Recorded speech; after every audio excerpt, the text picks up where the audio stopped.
नमस्कार, आप देख रहे हैं जागरण जोश और मैं हूं आपके साथ आपका दोस्त अपूर्व ठाकुर। आज हम बात करेंगे उन लाखों इंजीनियरिंग स्टूडेंट्स के बारे में जो देश के टॉप आईआईटी और एनआईटी संस्थानों में एडमिशन की उम्मीद लगाए बैठे हैं। जोसा की काउंसलिंग के तीसरे राउंड का सीट अलॉटमेंट रिजल्ट आ चुका है।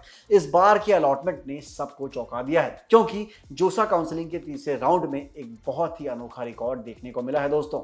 ओपन कैटेगरी में जेंडर न्यूट्रल पूल कोटे से 13,90,116 रैंक वाले एक छात्र को एनआईटी मिजोरम में होम स्टेट से केमिकल इंजीनियरिंग ब्रांच की सीट अलॉट हुई है। जी हाँ, ये खबर उन छात्रों के लिए एक बहुत बड़ा मोटिवेशन है जिन्हें लगता है कि कम स्कोर या ज्यादा रैंक होने पर एनआईटी मिलना नामुमकिन है। एक्सपर्ट्स के मुताबिक ये अलॉटमेंट साफ तौर पर दिखाता है कि एडमिशन केवल आपकी रैंक पर ही नहीं बल्कि आपकी category, home state quota, seat matrix और आपकी चॉइस फिलिंग पर भी निर्भर करता है। अगर आईआईटी की क्लोजिंग रैंक की बात करें तो जनरल न्यूट्रल पूल से आईआईटी की क्लोजिंग रैंक 17,102 रही है, जबकि आईआईटी आईएसएम धनबाद की केमिकल साइंस ब्रांच की है। अगर आईआईटी की क्लोजिंग रैंक की बात करें तो जनरल न्यूट्रल पूल से आईआईटी की क्लोजिंग रैंक 17,102 रही है, जो कि आईआईटी आईएसएम धनबाद की केमिकल साइंस ब्रांच की है। छात्र इस तीसरे राउंड के बाद ऑनलाइन रिपोर्टिंग और डॉक्यूमेंट अपलोड करने की प्रक्रिया को दी गई गाइडलाइंस के मुताबिक पूरा कर सकते हैं। अगर किसी के डॉक्यूमेंट में कोई कमी या क्वेरी निकलती है तो उन्हें तुरंत रिस्पांस देना होगा, वरना सीट कैंसिल कर दी जाएगी। दोस्तों, इस साल जोसा के डेटा को देखें तो देश के कई बड़े और प्रतिष्ठित एनआईटी संस्थानों के कट ऑफ में लगभग 7,000 से 8,000 रैंक तक की भारी गिरावट यानी बहुत बड़ा ड्रॉप देखने को मिला है। उदाहरण के लिए एमएनएन-आईटी इलाहाबाद ने बायोटेक ब्रांच का होम स्टेट कट ऑफ जो साल 2025 में 35,701 रैंक पर था, इस साल भारी गिरावट के साथ 42,548 तक पहुंच चुका है।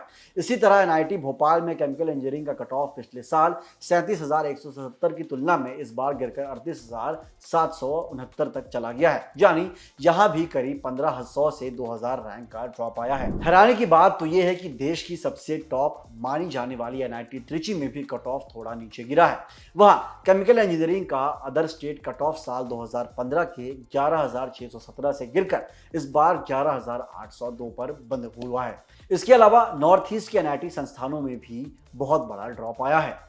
एनआईटी मणिपुर में सिविल इंजीनियरिंग का other state open cut off पिछले साल 56,880 पर था, जो इस साल लगभग 7,000 से 8,000 रैंक की भारी गिरावट के साथ बंद हुआ है। इसी तरह एनआईटी मणिपुर में ईडब्ल्यूएस जनरल न्यूट्रल के लिए सिविल का कट ऑफ 9.1 के रहा है, जबकि ओबीसी एनसीएल जनरल न्यूट्रल के लिए बायो साइंसेस और बायो इंजीनियरिंग का कट ऑफ 20.1 के रिकॉर्ड किया गया है। अगर कुछ और एनआईटी संस्थानों के कट ऑफ पर नजर डालें तो एनआईटी अगरतला में बीटेक बायोटेक्नोलॉजी और बायोकेमिकल इंजीनियरिंग के लिए ओबीसी एनसीएल महिला कैटेगरी का कट ऑफ 26.1 के रहा है। एनआईटी नागालैंड में सिविल इंजीनियरिंग के लिए ओपन कैटेगरी जनरल न्यूट्रल का कट ऑफ 61.5 के रिकॉर्ड हुआ है। वहीं एनआईटी मिजोरम में सिविल इंजीनियरिंग के लिए ओपन कैटेगरी महिला का कट ऑफ 71.7 के और ईडब्ल्यूएस महिला कैटेगरी के लिए कट ऑफ 11.2 के रहा है। यह आंकड़े उन सभी स्टूडेंट्स के लिए बहुत जरूरी हैं जो अलग अलग कैटेगरी के तरह काउंसलिंग का फायदा उठाना चाहते हैं। तो फिर दोस्तों, जो छात्र जोसा काउंसलिंग के मुख्य राउंड्स में सीट नहीं पा सके हैं उनके लिए अभी भी उम्मीद पूरी तरीके से जिंदा है। जोसा की मुख्य काउंसलिंग समाप्त होने के बाद एनआईटी सिस्टम यानी एनआईटी, ट्रिपल आईटी और जीएफटीआई की बची हुई खाली सीटों को भरने के लिए सीएसएबी द्वारा स्पेशल काउंसलिंग करवाई जाएगी।